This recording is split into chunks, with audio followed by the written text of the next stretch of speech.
Salut tout le monde, aujourd'hui je vous présente une nouvelle déco. Google m'avait invité dans ses locaux il n'y a pas très longtemps, donc j'ai eu envie de faire un nail art sur le thème, donc un nail art Google. J'ai d'abord posé mon vernis de base et un vernis blanc. Le blanc de H&M est vraiment pas trop mal je trouve. Ensuite j'ai pris un pinceau et de la peinture acrylique polycolore. Et je vais commencer mon motif, donc je commence d'abord par faire le G de Google, ce sera en fait le logo de Google sur cet ongle là. Donc je commence un petit peu à faire le G avec de la peinture acrylique blanche pour que ça ne se voie pas trop, c'est juste pour tracer mes premiers repères en fait et poser ma couleur par la suite. Donc pour l'instant je ne fais rien de très précis. Donc j'ai tracé mes premiers repères, je remplis ensuite mon G. C'est même pas obligatoire de le remplir d'ailleurs puisqu'il y a le blanc en dessous. Ensuite je vais pouvoir poser ma couleur. Donc je n'ai rien inventé, j'ai recopié le logo de Google, donc je mets le rouge là où il est placé normalement sur le logo, donc à côté du G en haut, et ensuite je remplis toute ma zone en rouge. Ensuite je vais faire exactement la même chose mais avec du vert, donc je prends du vert et je remplis la zone d'en dessous. Quand vous posez les couleurs comme ça, vous pouvez en profiter pour rectifier la forme de votre G s'il ne vous convient pas.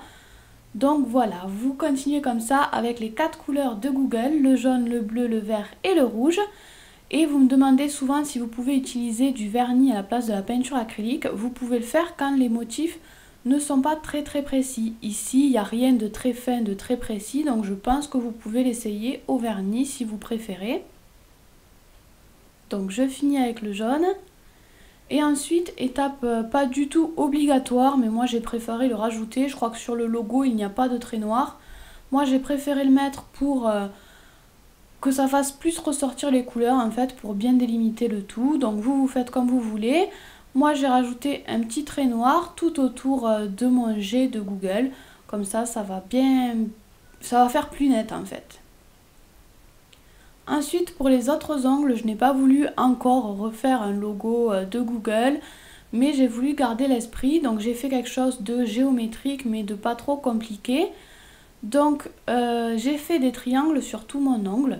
Donc, vous voyez que c'est ce que je suis en train de faire en ce moment. Donc, je trace des traits, des premiers triangles, et petit à petit, j'en trace d'autres. Toujours de taille et de forme différentes. On va réviser la géométrie, il faut en faire des rectangles, des équilatéraux, des isocèles. On en fait partout de différentes tailles, je trouve ça beaucoup plus sympa et puis en plus c'est plus facile de faire des tailles différentes je trouve. Donc voilà, on remplit tout l'ongle comme ça, il faut bien faire attention de faire des triangles partout, il faut oublier aucun endroit. Ensuite, une fois qu'on a fait nos premiers repères, je vais remplir un triangle en jaune, donc une couleur du logo Google, je reprends les mêmes couleurs et je remplis n'importe quel triangle en jaune, vous choisissez vraiment celui que vous voulez. Ensuite je vais faire exactement la même chose avec le bleu, donc voilà, à chaque fois vous choisissez un seul triangle et vous le remplissez avec une couleur du logo de Google. Donc vous pouvez prendre des triangles assez rapprochés ou des triangles éloignés, c'est comme vous voulez, mais faites des choses différentes sur chaque ongle, c'est plus sympa je trouve. Une fois qu'on a terminé ça, je vais venir refaire mes traits. Là je vais les faire plus nets, plus précis.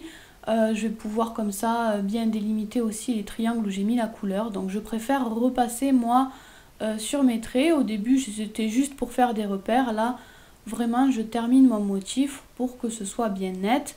J'élargis peut-être légèrement mon trait aussi. Donc voilà, je repasse vraiment partout et je termine avec le top coat. J'espère que cette déco vous a plu. Moi je vous fais plein de bisous et je vous dis à la semaine prochaine. Vous pouvez vous abonner à ma chaîne, me suivre sur mon blog ou les réseaux sociaux ou cliquer sur les deux images du bas si vous avez envie d'en voir plus.